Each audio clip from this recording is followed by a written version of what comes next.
नमस्कार, आप सभी दर्शकों का बहुत बहुत स्वागत। आप देख रहे हैं जस्ट टीवी। मैं हूं नेहा शुक्ला, स्ट्रेट टॉक लेकर एक बार फिर से आपके सामने उपस्थित हूं। आइए शुरू करते हैं आज का कार्यक्रम। तो दिल्ली के विधानसभा चुनाव को लेकर, अरविंद केजरीवाल की सुरक्षा को लेकर और अब योगी और ओवैसी की एंट्री के साथ ही कहा जा रहा है कि दिल्ली का चुनाव और दिलचस्प हो गया है। लगातार कुछ सवाल इन चुनाव के दौरान उठ रहे हैं और मतदाताओं के मन को टटोलने की इन सवालों के जरिए कोशिशें भी अलग अलग दल कर रहे हैं। इसलिए हम चाहते हैं कि पहले अपने दर्शकों के सामने इन सवालों को रखें और उसके बाद आज के अपने पैनलिस्ट से आपका परिचय कराएंगे। तो पहले देखिए कि दिल्ली का ये जो विधानसभा चुनाव चल रहा है, जिसमें दिलचस्प जो मुकाबला है आम आदमी पार्टी, बीजेपी और कांग्रेस के बीच दिख रहा है। लेकिन सबसे बड़ा सवाल आम आदमी पार्टी, जो कि सत्ताधारी पार्टी है, इसकी ईमानदारी पर उठाया जा रहा है। दिल्ली के चुनाव में आपकी ईमानदारी पर सवाल खड़े किए जा रहे हैं, भ्रष्टाचार की बात हो रही है।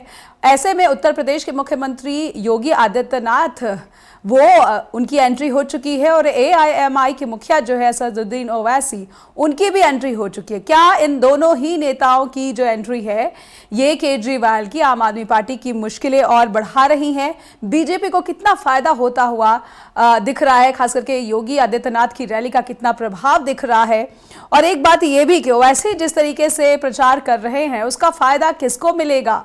मुस्लिम मतदाता किसकी तरफ आकर्षित होता नजर आ रहा है? दलित वोट बैंक जो है वो किसकी तरफ आकर्षित होता दिख रहा है?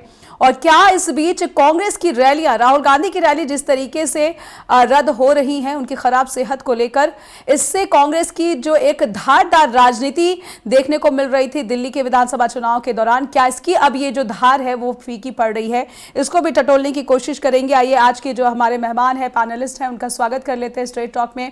हमारे साथ जुड़ चुके हैं वरिष्ठ पत्रकार मुकुल त्रिपाठी, हमारे साथ जुड़ चुके हैं प्रशांत कुमार यादव, आम आदमी के प्रवक्ता प्रशांत रायकवाड़ जी, कांग्रेस के प्रवक्ता जुड़ेंगे थोड़ी ही देर में, और बीजेपी से प्रवक्ता रमा महाजन जी जुड़ चुके हैं। आप सबका बहुत बहुत स्वागत करती हूँ। मैं शुरुआत में प्रशांत जी आपसे ही करना चाहूंगी जी। क्या बात है, अरविंद केजरीवाल की सुरक्षा को भी मुद्दा बनाया जा रहा है, जबकि मुद्दा तो जनता का है और जनता ही तय करेगी कि आपने कितना काम बेहतर किया है, कितना काम नहीं कर पाए हैं, कि चुने कि ना चुने।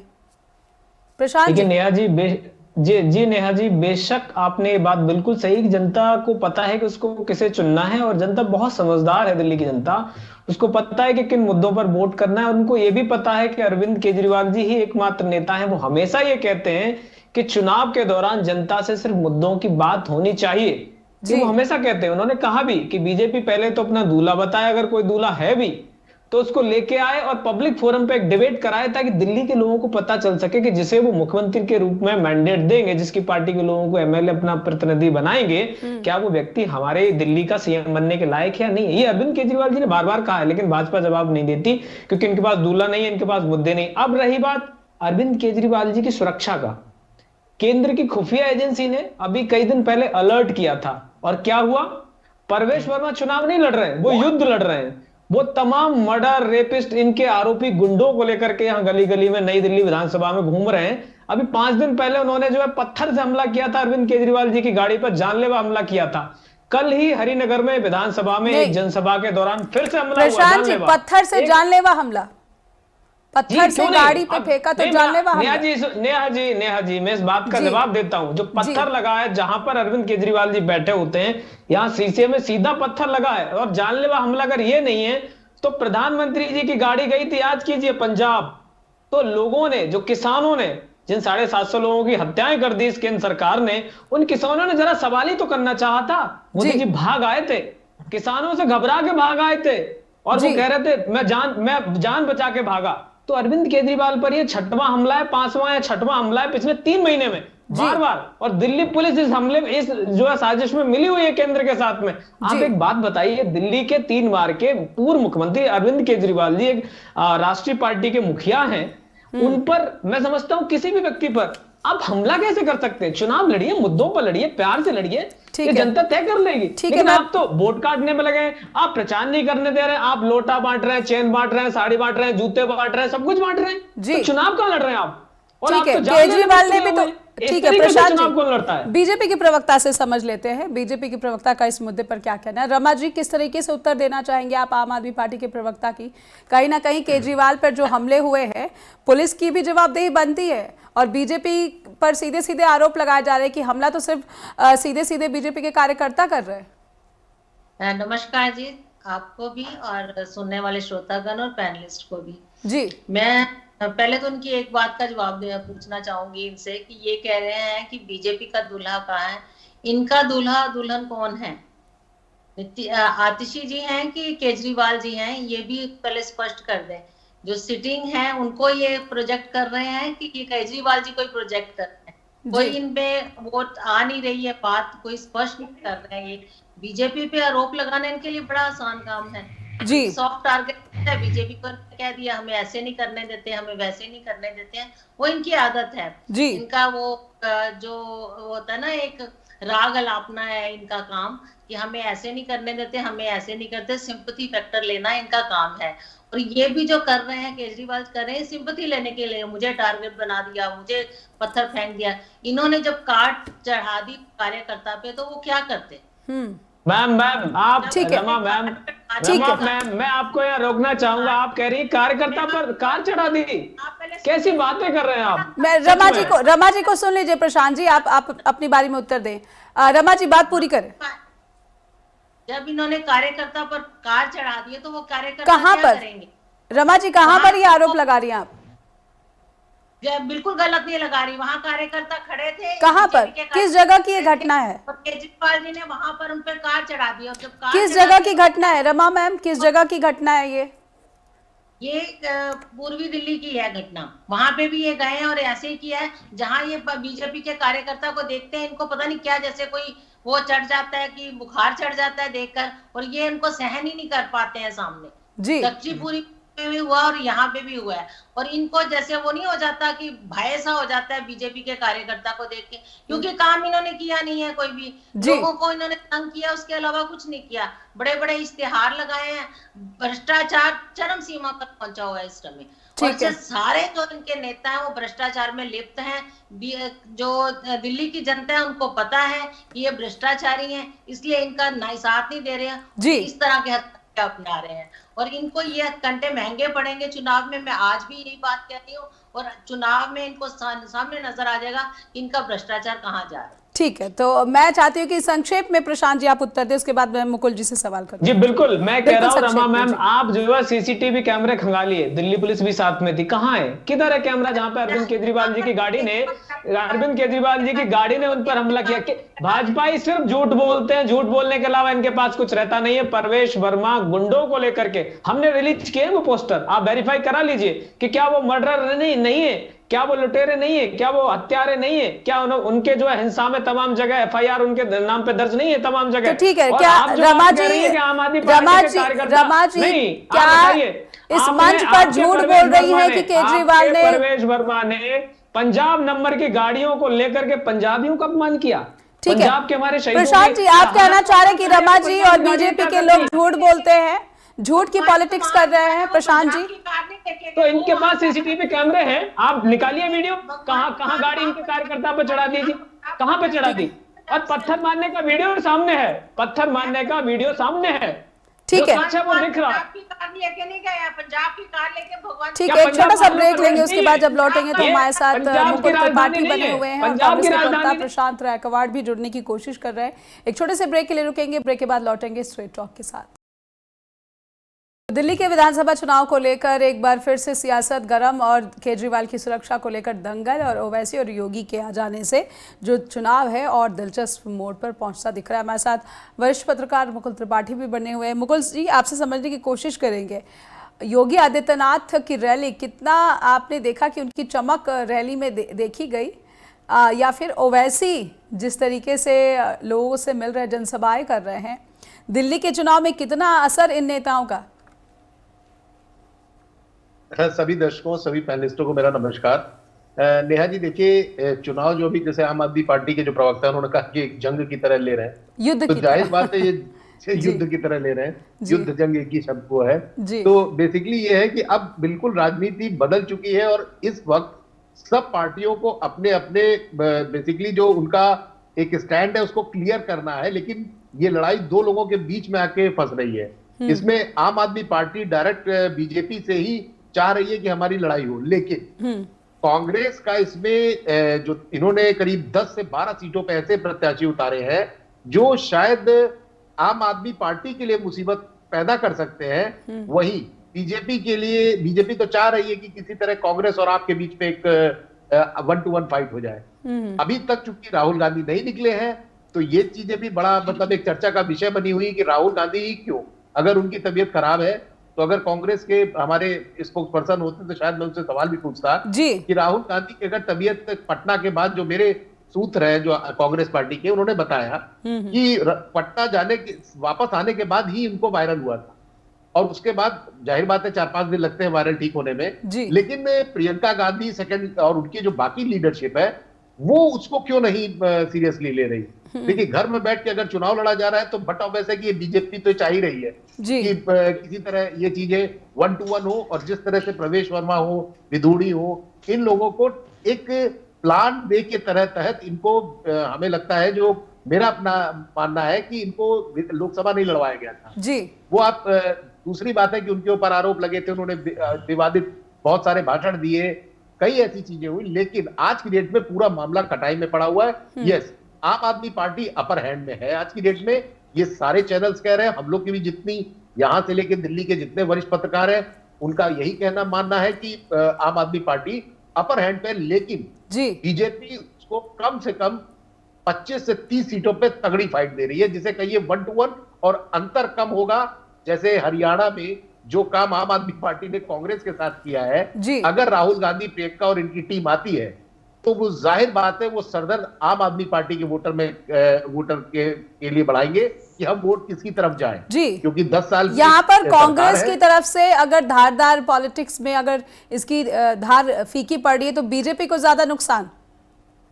बिल्कुल, अभी बिल्कुल ये एकदम तय माना जा रहा है। जिस दिन राहुल गांधी उतरते हैं तो अभी जैसे पहली उनकी जो 2 रैलियां उनकी नहीं हो पाई है, तो जो होगी उसमें वो क्या बोलते हैं, अगर वो यही आक्रामक, हालांकि जो बहुत सीनियर लीडरशिप है उनकी तरफ से यही मैसेज आया है कि आपके खिलाफ आप बहुत हार्श बोलिए और कहीं से कोई कमजोरी ना रह जाए। तो ऐसे में जाहिर बात है कि जो मुस्लिम वोटर है, करीब 30-40% करीब मुस्लिम वोटर है, उसको लेके ओवैसी भी कूद गए हैं, उसको लेके एनडीए के भी दल है, उसको लेके आपके सब लोग लाइन से लग गए। लेकिन यही बात है ना, दिल्ली की राजनीति में ओवैसी कितनी अपनी चमक बिखेर सकते हैं या फिर योगी आदित्यनाथ कितनी चमक बिखेर सकते हैं। बात अगर ध्रुवीकरण की राजनीति की है तो दिल्ली के मतदाताओं में कितना असर आप देख पा रहे हैं। पहले तो इस तरह की राजनीति का कोई प्रभाव, खासा प्रभाव दिल्ली के चुनाव में देखने को नहीं मिला।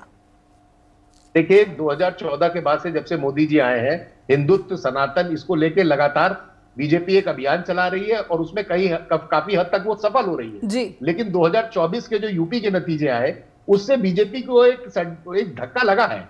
ऐसा नहीं कि बीजेपी के लिए सब कुछ अच्छा हुआ।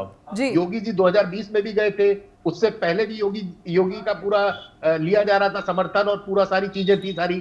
तो ऐसा नहीं कि बीजेपी, लेकिन 20 के बाद अगर 20 में हारती है तब समझ में आता है कि भाई 2017 में यूपी के इलेक्शन हुए, 20 में आप दिल्ली में आते हैं, दिल्ली में योगी जी को बुलाया जाता है, हर जगह की बात है। तो ये चीजें कहीं ना कहीं वहां के जो हिंदू वोटर है उसमें जो सबसे बड़ी तादाद है वो है करीब 70% के आसपास वो वोटर जो झुग्गी झोपड़ी, मलिन बस्तियों और ऐसे अनऑथराइज कॉलोनी में रह रहे हैं जो बहुत बड़े एक उनके लाभार्थी हैं। ये लाभार्थी की पूरी लड़ाई है। इसीलिए सभी के जो मैनिफेस्टो आ रहे हैं उसमें धनाधन सबको सुविधाएं, पैसा सब बांटने की प्रचार किया जा रहा है। कौन ज्यादा जो है लाभार्थी आकर्षित कर सकता है। प्रशांत जी कुछ यहाँ पर ऐड करना चाह रहे हैं, लेकिन उससे पहले एक छोटी सी टिप्पणी मैं रमा जी से लेना चाहूंगी। रमा जी, दिल्ली के जनता को, मतदाताओं को ध्रुवीकरण की राजनीति में की तरफ आकर्षित करने की कोशिश योगी आदित्यनाथ कर रहे हैं, लेकिन जब वो बात कानून व्यवस्था की करते हैं जिसे लेकर केजरीवाल ने निशाना भी साधा है, तो सीधे सीधे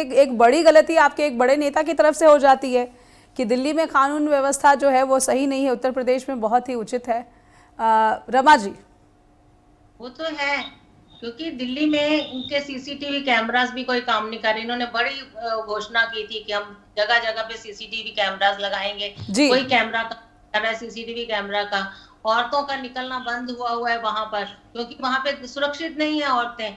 और इसी कारण से ये सवाल उठता है कि यहाँ पे सुरक्षित नहीं है कोई भी, चाहे लोग हैं, चाहे महिलाएं हैं, चाहे बच्चे हैं। ये सवाल तो होता है इसका, और इसके कारण ये कह देना कि पुलिस तो है, दिल्ली पुलिस इसकी जिम्मेदार नहीं है अपनी सुरक्षा व्यवस्था दिल्ली पुलिस भाजपा के अंडर नहीं है। ये रिस्पॉन्सिबिलिटी से पीछे नहीं हो सकते। इनके जब इन्होंने अनाउंस किया था कि हम वहां पे सीसीटीवी कैमरास लगाएंगे, कहाँ है वो? सीसीटीवी कैमरा जो है 3 लाख दिल्ली में लगाए हुए मैडम, लेकिन दिल्ली पुलिस क्या करेगी? रमा जी, दिल्ली पुलिस की क्या जिम्मेदारी है? क्या दिल्ली पुलिस गुंडागर्दी में शामिल हो करके एक पार्टी के वरिष्ठ नेता पर एक प्रशांत जी रमा जी को बात रखने दीजिए। प्रशांत जी फिर आप अपनी बारी में बोल लीजिएगा। रमा जी बात पूरी करें। एनडीएमसी नहीं है, इस कारण हम काम नहीं कर सकते। वो का वही का के कूड़े के ढेर वहीं के वहीं पे पड़े हैं। काम करना नहीं है, बस इनको बातें करनी आती हैं, लोगों को झूठ बोलना आता है और लोगों को भ्रम फैलाना आता है। ये इसी तरह भ्रम फैलाते रहे हैं और अब इनके भ्रम में नहीं आएंगे। ठीक है, लेकिन रमा जी क्या सिर्फ सीसीटीवी कैमरे सही तरीके से चलेंगे तभी सुरक्षा सुनिश्चित होगी? या पुलिस कर्मियों का कुछ खौफ, तो कानून का कुछ खौफ तो दिखना चाहिए अपराधियों के बीच में, क्रिमिनल्स के बीच में, वो दिख नहीं रहा है, तभी दिल्ली में महिलाएं सुरक्षित नहीं है। क्या ये कहना उचित नहीं होगा? नहीं, ये एक इनका वो फैक्टर है कि ये इस कारण दिल्ली पुलिस जो है हमारे अंडर नहीं है, इसलिए इसे सुरक्षित नहीं है। ये इनके अंदर जो है दिल्ली की आता है, प्रशासन इनके अंदर आता है। ठीक है, ये क्या कर रहे हैं? नहीं कर रही है। ठीक है, ठीक है प्रशांत जी मैं आपके पास ही आ रही। प्रशांत जी मैं आप ही के पास। कोई जिम्मेदारी इन्होंने लेनी नहीं, जिम्मेदारी लेनी पड़ेगी प्रशांत जी, जिम्मेदारी लेनी पड़ेगी। आपके जो कैमरे हैं, हम तो कह रहे हैं दिल्ली पुलिस, हम तो सालों से कह रहे हैं, और भाजपा ने ही वादा किया था दिल्ली को फुल स्टेटहुड दिलाने का, भाजपाइयों का वादा था। अगर रमा जी भूल गई हैं तो मैंने याद दिला दूं। और भाजपाई जो है 10-11 साल से केंद्र में बैठे हैं, वादा भूल गए। जिस तरीके से वो 15 लाख भूल गए, जिस तरीके से वो 100 स्मार्ट सिटीज भूल गए, जिस तरीके से वो 2 करोड़ नौकरी प्रति ईयर भूल गए, सब कुछ भूलते हैं। इनकी मेमोरी बहुत वीक है। दिल्ली पुलिस दे दो हमें, तुमसे कुछ ना हो पाएगा भाजपाइयों से। दिल्ली पुलिस हम मांग रहे हैं, आप दीजिए हमको दिल्ली पुलिस। आपको धन्यवाद देना चाहिए कि सीसीटीवी कैमरा आपके पास सफाई व्यवस्था की जिम्मेदारी तो है, लेकिन आप आम आदमी पार्टी के पास। देखिए नेहा जी, मैं पॉइंट टू पॉइंट बात करूंगा। अभी महिला सुरक्षा पर बात करूंगी, बेहद गंभीर मुद्दा है, इस पर बात करूंगा। मैं कानून व्यवस्था पे मैं बात करूंगा। कानून व्यवस्था पर जो है आदित्यनाथ योगी जी ने अमित शाह जी पर, मोदी जी पर सवाल दागा है कि देश की सीमा सुरक्षित नहीं है। रोहिंग्या बांग्लादेशी जब मन करता है दिल्ली में, देश में कोने में घुस आते हैं, किसकी जिम्मेदारी है? एक ब्रेक लेंगे। बिल्कुल ये केंद्रीय गृह मंत्रालय की जिम्मेदारी। अगर बांग्लादेशी घुस आते हैं, रोहिंग्या घुस आ रहे हैं, सीमा पार से घुसपैठिए दिल्ली तक में जो है पैड बना पा रहे हैं, तो जिम्मेदारी किसकी है? दिल्ली के मतदाता जरूर समझना चाहेंगे। एक छोटा सा ब्रेक के बाद लौटते। फिर से स्वागत है, आप देख रहे हैं स्ट्रेट टॉक और सीधे दर्शकों को लेकर चलते हैं अपने पैनल के पास। प्रशांत कुमार यादव जी, मैं चाहती हूँ बिल्कुल संक्षेप में अपनी बात रखें ताकि हम इस बातचीत को आगे भी बढ़ाकर ले जा सके। और इस बीच हमारे साथ प्रशांत रैकवार कांग्रेस के प्रवक्ता जुड़ चुके हैं दर्शकों की जानकारी के लिए। जी नेहा जी, बहुत ही गंभीर मुद्दे पर उमा जी ने सवाल उठाया, और उमा जी का सीधा सवाल आपने देखा, दिल्ली पुलिस किसकी है? दिल्ली में जो लॉ एंड ऑर्डर की जिम्मेदारी किसकी है? गृह मंत्रालय की। देश की सुरक्षा, देश की सीमाओं की सुरक्षा की गारंटी किसकी है? अमित शाह जी की। तो बड़े ही ईमानदारी के साथ मैं समझता हूं, मैं धन्यवाद देता हूं आदित्यनाथ योगी जी का, एकमात्र ऐसे भाजपा के नेता जिन्होंने अपनी ही पार्टी के कार्यशैली पर बड़ा सवाल उठाया, बहुत ही ईमानदारी से। वैसे तो ये झूठी पार्टी है, लेकिन योगी आदित्यनाथ जी का मैं धन्यवाद देता हूं कि उन्होंने अमित शाह जी को ये चेताया कि सीमाएं सुरक्षित नहीं है, आप सो रहे हैं, आप जो है एमपी एमएलए खरीद करके पार्टियां तोड़ रहे हैं, सरकारें तोड़ रहे हैं, लूट मचा रहे हैं, आप कर क्या रहे हैं? रमा जी ने भी वही कहा कि दिल्ली पुलिस क्या कर रही है, दिल्ली पुलिस का काम क्या है? अरे आपसे नहीं होता तो हमको दे दीजिए। ठीक है प्रशांत जी, you made the point Prashant ji. Rama ji मैं बाद में आऊंगी आपके पास। प्रशांत जी आपकी बात दर्शकों तक पहुंच गई है, आपकी बात दर्शकों तक पहुंच गई है। प्रशांत जी कांग्रेस के प्रवक्ता जुड़ चुके हैं, उनसे समझ लेते हैं। कांग्रेस के प्रवक्ता जुड़ चुके हैं। कांग्रेस से जुड़ा हुआ सवाल मेरा, राहुल गांधी की रैलियां रद्द हो रही हैं, दिल्ली के चुनाव को लेकर कांग्रेस की राजनीति आक्रामक दिखी, लेकिन चमक फीकी पड़ गई। प्रशांत जी, कहीं ना कहीं इसका फायदा आम आदमी पार्टी को होता हुआ दिख रहा है। Prashant ji, the question is with you कि कांग्रेस क्यों यहाँ पर ढीली पड़ती हुई, या फिर जो उसकी जो राजनीति है उसकी धार फीकी पड़ती हुई दिख रही है? प्रशांत रैकवार जी लगता है प्रशांत जी तक मेरी आवाज नहीं पहुंच पा रही है। मैं मुकुल जी आपके पास आना चाहूंगी। मुकुल जी, सीधे सीधे ये बात है कि योगी आदित्यनाथ, क्या उनकी भाषा की जो शैली है वो लड़खड़ा गई, या फिर दिल्ली में इस भाषा का कोई असर ही नहीं हो सकता, वो स्क्रिप्ट बदल कर आ सकते थे? देखिए नेहा जी, योगी जी शुरू से माने जाते हैं कि अपनी इस तरह की भाषा के लिए उनका उपयोग भी किया जाता है जी, और वो उपयोगी साबित भी होते हैं। ऐसा पहले कई चुनाव में देखा गया है कि इनको स्टार कैंपेनर के रूप में बीजेपी यूज करती है, और चूंकि एक योगी है तो इसलिए और थोड़ा उनका महत्व बढ़ जाता है अन्य नेताओं के अगर अपेक्षा बताए तो। जी, अब हम बात करते हैं बीजेपी और आम आदमी पार्टी कांग्रेस में। तो इस वक्त चूंकि कांग्रेस के अब ये प्रवक्ता नहीं है यहाँ पे, वही है कि उनका रहना बहुत जरूरी था। जैसे राहुल गांधी रह के गायब हो जा रहे, तबीयत खराब है, प्रियंका गायब है, खड़गे जी गायब है, मतलब आप देखिए मैदान में कोई है ही नहीं कांग्रेस का, और वही दोनों एक दूसरे के ऊपर हमलावर है। जब आपको ट्रायंगल करना है अगर इलेक्शन, तो बट ऑब्वियस है कि इनके सीनियर लीडर्स को आप खाली प्रत्याशी छोड़ दीजिए और उनसे कहिए आप चुनाव लड़ लो, तो बड़ा मुश्किल हो जाता है। बिल्कुल, आखिरकार उनकी लीडरशिप को पब्लिक भी देखना चाहती है, और राहुल गांधी ने इतनी लंबी रैली की थी, तो ऐसे में ये चीज अब 1 to 1 ना आ जाए अगर राहुल गांधी नहीं आते तो। अच्छा, आपके साथ सबसे बड़ी दिक्कत इनके साथ ये है कि आपके कुछ लोगों से जो बहुत क्लोज है वो ये बताते हैं कि देखिए बीजेपी अपनी स्थिति मजबूत करने में जुटी हुई है, और उसमें काफी हद तक वो सफल हुई है जी। और कितनी सफल हुई है ये तो रिजल्ट बताएगा। आप मतलब ये है कि 2017 का अगर एमसीडी चुनाव देखिए तो आपने 2 साल पहले विधानसभा में 54% हासिल किए थे वोट, और कांग्रेस 10% पे सिमट गई थी जी। लेकिन कांग्रेस ने एमसीडी बहुत अच्छी तरह से लड़ा जी, और आपका वोट प्रतिशत 26% गिर गया जी, और जबकि कांग्रेस का 21% बढ़ा जी, मगर बीजेपी का 4% बढ़ा। तो ऐसे में ये लग रहा है कि अगर कांग्रेस ढंग से लड़ती है तो फिर कांग्रेस ढंग से लड़ नहीं रही है। प्रशांत जी जुड़ चुके हैं, मुकुल जी इस बीच हमारे साथ प्रशांत जी जुड़ चुके हैं। प्रशांत जी, आम आदमी के प्रवक्ता जो हैं, बाद में मैं आपके पास आऊंगी, कांग्रेस के प्रवक्ता जुड़ चुके हैं बड़े लंबे इंतजार के बाद, तकनीकी खामियों की वजह से जुड़ नहीं पा रहे थे स्ट्रेट टॉक से। लेकिन प्रशांत जी, अगर राहुल गांधी की रैलियां रद्द हो रही हैं तो क्या कांग्रेस पार्टी में ऐसा कोई नेता ही नहीं जो कि जनता से संपर्क कर सके और साध सके? कहीं ना कहीं आक्रामकता और जो धारदार राजनीति की बात कांग्रेस के नेता करते दिख रहे थे, आम आदमी पर जिस तरीके से हमलावर रहे, अब ऐन मौके पर ये धार जो है फीकी क्यों पड़ रही है? Thank you Neha ji for inviting me, and थोड़ा नेटवर्क इश्यूज था तो उस वजह से मैं नहीं कनेक्ट कर पाया जी। आपके सवाल का जवाब मैं दे देता हूँ। कल ही इमरान प्रतापगढ़ी जी ने रैली संबोधित की इंदरलोक में, और वो हमारे अल्पसंख्यक विभाग के राष्ट्रीय अध्यक्ष हैं, राज्यसभा के सांसद भी हैं। सभी लोग को जिम्मेदारियां दे दी गई हैं, और आज ही डीपीसीसी में प्रणव झा और बिहार के अध्यक्ष हमारे अखिलेश प्रसाद सिंह, उन्होंने भी अपनी बात रखी। और राहुल गांधी जी थोड़ा अस्वस्थ हैं, उसकी वजह से वो बोल नहीं पा रहे, उनको बोलने में थोड़ी दिक्कत है, इससे उनके कार्यक्रम कर रहे हैं। हालांकि जो मेरी जानकारी है उसमें उनको कल उनका कार्यक्रम दिल्ली में लगा हुआ जी। और अब जो आपकी चुनाव की चर्चा है उसके संबंध में एक छोटी सी टिप्पणी बोल लेता हूँ। जो दोनों आदरणीय प्रवक्ता बैठे हुए हैं जी, वो एक बड़े मियाँ एक छोटे मियाँ, एक बड़े भाई एक छोटे भाई, एक बड़े जुट के एक छोटे जुट के, तो एक 10 साल में 2022 तक सबको हर घर दे रहे थे, सबको किसान की आय दुगनी कर रहे थे।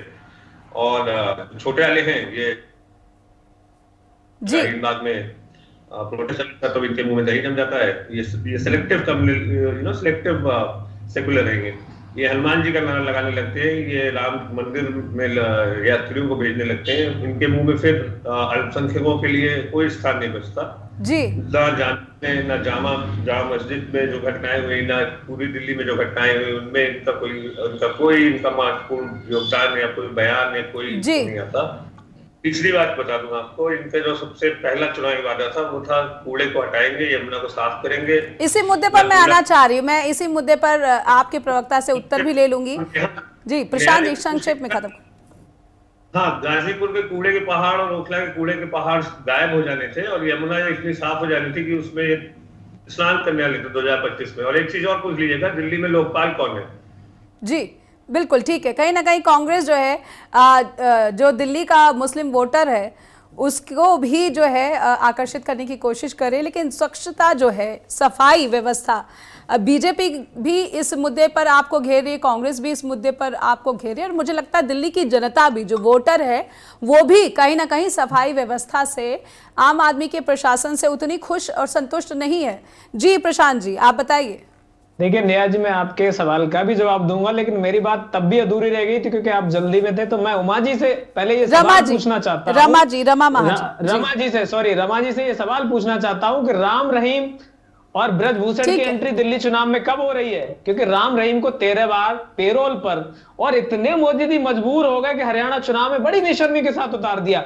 और रमा जी, आप तो एक महिला शक्ति हैं, मैं आपको नमन करता हूं। आप ऐसे बलात्कारियों की पार्टी में रह भी कैसे पाती हैं? प्रशांत जी मुद्दे की बात करें। आपने भ्रष्टाचार की बात कही, प्रशांत जी मुद्दे की बात करें, सफाई व्यवस्था की बात करूंगा मैं उस पर भी आऊंगा। आपने भ्रष्टाचार की बात कही, आपने भ्रष्टाचार की बात कही, प्रधानमंत्री जी ने महिलाओं के सम्मान और महिलाओं के प्रति जो है आदर की बात पर अलग अलग दलों के जो है अलग अलग सवाल उठते रहे। मुख्यमंत्री बना दिया महाराष्ट्र का, क्या हुआ शुभेंदु अधिकारी का? प्रशांत जी सफाई व्यवस्था पर उत्तर दे सरकार की तरफ से। पाउडर में मोदी, ठीक है, महिलाओं का मुद्दा अलग है, दर्शकों तक हमने काफी जानकारी पहुंचाई। प्रशांत जी भ्रष्टाचार की बात कर कैसे सकते हैं? ठीक है प्रशांत जी उत्तर दे, गाजीपुर में जो कूड़े का पहाड़ है कब खत्म होगा? मैं उस पर भी जवाब दे रहा हूँ, ठीक है। एमसीडी में 15 साल में कौन था? रमा जी मैं आऊंगी आपके पास। प्रशांत जी इस सवाल का उत्तर दें, कूड़े का पहाड़ कब खत्म होगा? 15 साल तो हो चुके हैं, अब कितना वक्त चाहिए? मैं आपको जवाब दे रहा हूँ, मैं वही कह रहा हूँ। 15 साल से भाजपा क्या कर रही थी? ये 15 साल से भाजपा की एमसीडी ने जो कूड़े का पहाड़ बनाया है, आम आदमी पार्टी को एमसीडी में कितना समय हुआ है? हम लगातार साफ स्वच्छता दिल्ली में कर रहे हैं, आप ग्राउंड लेवल पर जाइए। और भाजपा क्या कर रहे थे? ठीक है, 15 साल का जो इकट्ठा करके गए उसमें थोड़ा समय लगेगा, हमको जारी है, आप जाके देखिए। और इनके 15 साल में जो तुम जमा करके गए और लूट करके दिल्ली को, ठीक है। रमा जी से मैं उत्तर, छोटा सा उत्तर चाहूंगी। प्रशांत जी मैं आऊंगी आपके पास, लेकिन मैं आपसे कांग्रेस के प्रवक्ता के पास भी आऊंगी, मैं कांग्रेस के प्रवक्ता के पास भी आऊंगी। प्रशांत जी एक ब्रेक का वक्त हो चला, छोटे से ब्रेक के लिए रुकेंगे, ब्रेक के बाद फौरन लौटेंगे। अपने सवालों का सिलसिला लगातार जारी है और समझने का क्रम आगे बढ़ाएंगे कि दिल्ली में जो साफ सफाई व्यवस्था है इस पर क्यों सवाल लगातार उठाए जा रहे हैं। बीजेपी आम आदमी पार्टी को इसका जिम्मेदार ठहरा रही है और आम आदमी पार्टी जो है एमसीडी में क्योंकि बीजेपी का रहा प्रभुत्व तो उसको जिम्मेदार ठहरा रही है। एक छोटा सा ब्रेक के बाद लौटते हैं। फिर से स्वागत है, आप देख रहे हैं स्ट्रेट टॉक और दर्शकों को सीधे लेकर चलेंगे बीजेपी की प्रवक्ता रमा जी के पास। रमा जी, कहीं ना कहीं आपका भी एक बहुत बड़ा जो रोल है सफाई व्यवस्था की अगर बात हो तो बीजेपी का प्रभुत्व रहा एमसीडी पर, फिर बीजेपी को से क्यों ना सवाल किया जाए दिल्ली की सफाई के लिए? बीजेपी का पहले रहा है, जब ये दोबारा आए हैं ये कहकर आए हैं कि कूड़े का ढेर हम चुटकियों में उठा देंगे। 15 साल वर्सेस कितना? ठीक है, 15 साल वर्सेस कितना? प्रशांत जी रमा जी को बात पूरी करने दीजिए, फिर हम दर्शकों तक कुछ स्पष्ट नहीं पहुंचा पाते। जी बात सुन ले। और इनका एक ही रहा है, रोना रोते रहना, हमें ये नहीं मिला, हमें ये नहीं मिला। पंजाब में भी अब क्या नहीं मिला इनको कि औरतों को जो है ये 1100 रुपए, पहले 1000 रुपए कहा था। मैडम 60 लाख लोगों के नाम काट दिए महाराष्ट्र में लाडली बहन योजना से। ठीक है 60 लाख। प्रशांत जी आपके प्रवक्ता से मेरा अनुरोध है, आपके प्रवक्ता से अनुरोध है। रमा जी ये संक्षेप में बात पूरी करें। लोगों को सिर्फ भ्रमित करते हैं कि हमें ये नहीं मिला, तब हम करते हैं कि हमें ये नहीं मिला। अब मुझे सिर्फ इतनी सी बात बता दें, मैं पंजाब से हूँ, इन्होंने महिलाओं से वादा किया था कि ये पंजाब की महिलाओं को 1000 रुपया, फिर इन्होंने 1100 रुपए किया कि उनको वो दे देंगे। कब मिलेंगे? अब इनको कितना साल, कितना? ठीक है पंजाब में हमारी सरकार को ठीक है, महिलाओं का सम्मान आम आदमी पार्टी पंजाब में नहीं कर रही है, सफाई व्यवस्था की भी बात है, लेकिन उत्तर प्रदेश में क्या साफ सफाई है क्या? छोटी सी टिप्पणी में मुकुल जी से ले लेती हूँ। रमा जी छोटी सी टिप्पणी में मुकुल जी से ले लूंगी, छोटी सी टिप्पणी। प्रशांत जी आपके प्रवक्ता से अनुरोध है, मुकुल जी दिल्ली की सफाई को लेकर लेकर बहुत ज्यादा हो हल्ला हो रहा है, इन चुनाव को लेकर खुद राहुल गांधी भी जाके दिखाते हैं कि देखिए ये तो नदी नालों का हाल है, कितनी गंदगी है। उत्तर प्रदेश के मुख्यमंत्री दिल्ली आते हैं तो वो भी यही रोना रोते हैं। दिल्ली की सफाई की सबको चिंता है, लेकिन अपने अपने उस राज्य में जहां पर सत्ता चल रही है उनकी पार्टी की, वहां पर सफाई व्यवस्था है क्या? उत्तर प्रदेश की सफाई व्यवस्था कैसी है? नेहा जी देखिए, सफाई व्यवस्था पे बात करें तो सफाई व्यवस्था नगर निगम जो हम लोग क्या रहते हैं उन लोगों ने इस हिसाब से काफी हद तक, देखिए चाहे दिल्ली की बात हो चाहे यूपी की बात हो जी, जो मतलब एक प्रॉम्प्ट एरिया रहते हैं जो जहां वीआईपी है ज्यादा, जहां पे इस तरह के लोग रहते हैं, जहां पे उनको लगता है कि ये हमारी वोट बैंक मजबूत है, वहां की सफाई व्यवस्था दूसरे तरह की रहती है। हालांकि अगर आप लखनऊ की बात करें तो Lucknow is a very different kind of city. यहाँ पे पूरा प्राइवेटाइज हो चुका है, तो गाड़ियां आती हैं, उनके वेंडर्स हैं, वो बाकायदा घर घर से कूड़ा उठाने लगे हैं। दिल्ली में भी कुछ ऐसा ही है, लेकिन जो अल्पसंख्यक समाज है उस एरिया में, जो दिल्ली में जितना भी मैं टहला हूं, वहां पे स्थितियां बड़ी विकट है। और जैसे ओखला की बात हो वैसे उठा रहे थे, शाहीन बाग की उठा रहे थे जी। एग्जैक्टली, तो उसमें दिक्कत ये है कि जब वोट ही नहीं मिलता तो वहां पे लोग इस तरह का हरकत ही नहीं करते कि चाहे बीजेपी का हो चाहे वो कोई हो, उन लोगों को ये लगता है कि हमें बिल्कुल जनता अब इस पे बोल रही है जी। आज की डेट में सफाई व्यवस्था जो बात हो रही है बहुत महत्वपूर्ण है। पहाड़ इतना बड़ा एक दिन में नहीं बना, 30-35 साल लगे मैं छोटी सी टिप्पणी, बिल्कुल आप खत्म करें, एक छोटी सी टिप्पणी। कांग्रेस की पॉलिटिक्स दलित की बात कर रही है, मुस्लिम वोट की बात कर रही है, क्या कांग्रेस इन विषयों पर दिल्ली के मतदाताओं को जो है उनका आकर्षण ले पाएगी? मुकुल जी। जी बिल्कुल, हम तो जितना मेरे पास डाटा है उसमें ये पता चल रहा है कि दलितों को सबसे ज्यादा टिकट कांग्रेस ने दिया है जी। अब सबसे बड़ा दुर्भाग्य ये है कि कोई भी बड़ा नेता, राहुल गांधी नहीं जा रहे, जैसे भी कांग्रेस प्रवक्ता ने कहा कि उनकी तबीयत खराब है, ठीक बात है, किसी की भी तबीयत खराब है, ईश्वर उन्हें जल्दी स्वस्थ करे, लेकिन प्रियंका गांधी, खड़गे जी, ये सब लोग क्या कर रहे हैं? आप इलेक्शन लड़ रहे हैं, इट्स नॉट ए जोक। आप अगर सीरियस है तो आपको फ्रंट पे किसी एक को भेजना चाहिए। अगर राहुल नहीं आ रहे तो प्रियंका है, हाँ इमरान प्रतापगढ़ी अगर गए वहां पे तो वो अल्पसंख्यक समाज तक ही सीमित है, उन क्षेत्रों में जा रहे हैं जहां अल्पसंख्यक की बहुतायत है। तो ऐसे में कांग्रेस कितनी सीरियस है, कांग्रेस को प्रूव करना पड़ेगा। कांग्रेस की सीरियसनेस पर फिर से सवाल, दिल्ली के विधानसभा चुनाव में आपने सीधे सीधे अरविंद केजरीवाल को फर्जीवाल करार दिया, उसके बाद जो कांग्रेस फिर से ढीली पड़ गई। आपकी सीरियसनेस, गंभीरता पर बार बार प्रश्न चिन्ह उठ जाते हैं। प्रशांत जी, कांग्रेस के प्रवक्ता से सवाल जी।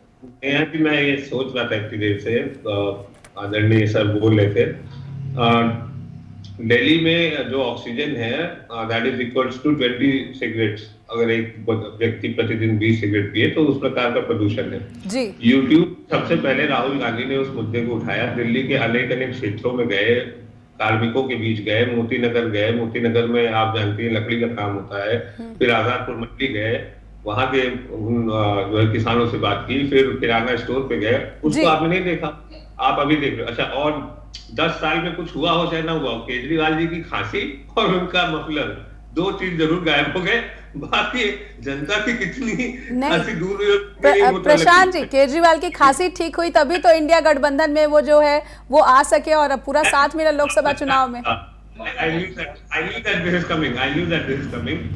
तो वो ऐसा है ना कि इनके अंदर स्थिरता नहीं है, क्यों स्थिरता नहीं मैं बता दूं थोड़ा सा, ठीक है, क्योंकि ये उसी आंदोलन से निकले। संक्षेप में फिर बारी बारी से अन्य प्रवक्ताओं के पास जाऊंगा। 15 सेकंड। तो अभी जो बाबा जी जो छूट के आए पैरोल पे चुनाव में, ऐसे एक बाबा महाराष्ट्र के भी थे, अन्ना हजारे, वो भी अभी आ जाएंगे। तो इनके अंदर स्थिरता नहीं है, ये उसी विचारधारा से निकली हुई इंडिया अगेंस्ट करप्शन से। 2015 में भाजपा के प्रवक्ता से पूछ लीजिएगा कि किरण बेदी मुख्यमंत्री, ठीक है, मैं सवाल ही कर लेती हूँ आपके प्रवक्ता से। इंडिया अगेंस्ट करप्शन तो दिल्ली में घूम फिर के पहुंच जा रहा है। केजरीवाल जिस मुद्दे से निकलकर आए, राजनीति में शामिल हुए, अब सीधे सीधे करप्शन को लेकर ही घेरे जा रहे हैं।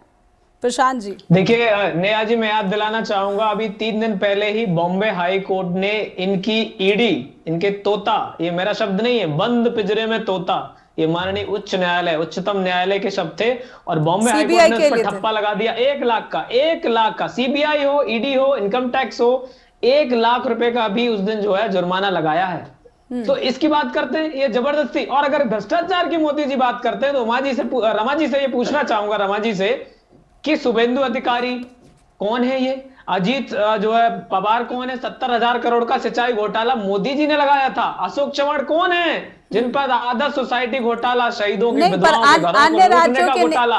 आप अपने आरोपों का उत्तर दें। नहीं, मैं आपसे पूछ रहा हूँ। ठीक है, मैं रमा जी से जिसकी लाठी उसकी भैंस, जबरदस्ती कुछ नहीं। इन्होंने हमारा एक नेता नहीं छोड़ा जिसके घर पे इन्होंने जो है तमाम तरीके की इन्होंने जबरदस्ती न की और जांचें न की। उनकी जांच एजेंसी ने पाया क्या, मिला क्या? ठीक है, ठीक है। रमा जी उत्तर देना चाह रही है। प्रशांत जी, रमा जी उत्तर देना चाह रही है। नहीं मिला तो उत्तर देंगी, उत्तर देंगी। रमा जी को बोलने दे, रमा जी को मौका दे। रमा जी उत्तर दे, भ्रष्टाचार के मुद्दे पर दिल्ली में ये सवाल अलग कैसे हो जाता है जबकि अन्य राज्यों में ये सवाल अलग कैसे हो जाता है बीजेपी के लिए? तो भ्रष्टाचार क्या एक बड़ा मुद्दा बना पाएगी बीजेपी? कहीं ना कहीं लाभार्थियों का बोलबाला ज्यादा दिख रहा है। जी, शराब घोटाले में भ्रष्टाचारी केजरीवाल जी हैं। ये इनको प्रूव नहीं हुआ अभी तक कि ये इनोसेंट हैं, ये जमानत पे छूटे हुए हैं। ये बात ये क्यों भूल जाते हैं? मैडम, इस देश का और जिनको सजा हो गई है, जो मोदी जी कुछ शब्दों से कह रहे थे, उनका क्या? उनका वेलकम कैसे कर लेते हो आप? चलिए चलिए, ठीक है। आप प्रशांत जी, आपके प्रवक्ता से अनुरोध, आपके प्रवक्ता से मेरा अनुरोध है। मुझे रमा जी आप अपनी बात पूरी करें। मैं प्रशांत जी कांग्रेस के प्रवक्ता के पास जाना चाहूंगी। जी, रमा जी आपकी बात पूरी हो गई? जी, ज्यादा देर तक जनता को मूर्ख नहीं बना पाएंगे। ये बिल्कुल बीजेपी इसी कोशिश में है, काफी मजबूत हुई है। मुकुल जी ने क्या कहा है कि बीजेपी मजबूत लग रही है। कांग्रेस के प्रवक्ता के पास जाने दीजिए, कांग्रेस के प्रवक्ता के पास जाने दीजिए, कांग्रेस के प्रवक्ता के पास जाने। प्रशांत जी, जिस तरीके से चुनाव कांग्रेस लड़ रही है, कितनी सीटें उम्मीद लगा पा रहे हैं? हम पूरे अपनी ताकत से 70 सीटों में चुनाव लड़ रहे हैं नेहा जी। और अगर जनता का आशीर्वाद जैसे हमको मिल रहा है, अगर हमको मिलता रहा, तो हमें पूर्ण विश्वास है कि हम बहुमत के आंकड़े के पास जाएंगे। पहली बात। दूसरी बात, दोनों ही जो माननीय प्रवक्ता हैं, ये एक और बड़ा तोता है, उसका नाम नहीं ले रहे। अदानी ट्रेडिंग सेंटर पे चुप हो जाते हैं दोनों। ये नहीं, प्रशांत जी आपको रोकूंगा। राहुल जी आम आदमी पार्टी की स्क्रिप्ट पढ़ के आप वीडियो देख लीजिए। सदन में माननीय सांसद संजय सिंह जी ने, अरविंद केजरीवाल ने, ये दो वो शख्स है आम आदमी पार्टी से बड़े नेता जिन्होंने अदानी अंबानी को बार बार घेरा है। अदानी को राहुल गांधी जी सिर्फ उसको दोबारा पढ़ के आते हैं और आप बात कर रहे हैं। ठीक है, राहुल गांधी संजय सिंह को कॉपी कर रहे हैं। प्रशांत जी, आपके प्रवक्ता से मेरा सवाल है, आपके प्रवक्ता से मेरा सवाल है, राहुल गांधी क्या संजय सिंह को कॉपी कर रहे हैं संसद के भीतर? आपके प्रवक्ता से मेरा सवाल। राहुल गांधी जो है वही फटे टूटी बातें ला करके कर लेते हैं जी। तो बहुत पहले से हम कह रहे हैं। पर संजय सिंह ठीक है, कहीं ना कहीं इंडिया गठबंधन ने राहुल गांधी को एलओपी चुना है, राहुल गांधी को ही एलओपी चुना है, उनके मुद्दों पर समर्थन दिया है। जी नेहा जी, एलओपी चुनना एक डिफरेंट चीज है, लेकिन अदानी मुद्दों पर ही तो राजनीति होती है ना प्रशांत जी, मुद्दों पे ही राजनीति। मुकुल जी से सवाल लेने दीजिए। मुकुल जी, ठीक है, मैं माफी चाहूंगी, मैं पार्टी के प्रवक्ताओं से माफी चाहूंगी। मैं मुकुल जी से एक आखिरी टिप्पणी लेना चाहती हूँ। ठीक है, मुकुल जी से एक आखिरी टिप्पणी लेना चाहूँ। मुकुल जी, जिस तरीके से जातिगत राजनीति यहाँ पर प्रभाव छोड़ती दिख रही है, क्या दिल्ली में लाभार्थियों का जिस तरीके से बोलबाला दिख रहा है, जातिगत राजनीति का इस बार कुछ असर होता दिखेगा? देखिए, भाग गए ऐसे नहीं। प्रशांत जी, बिल्कुल थोड़ा शब्दों का जो है मर्यादित शब्दों का इस्तेमाल करें। मुकुल जी, देखिए, बिल्कुल जातिगत जब टिकट दिया जाता है और पहले जनाधार, उसके पहले जातियां आती है, फिर जनाधार देखा जाता है, तभी टिकट दिया जाता है जी।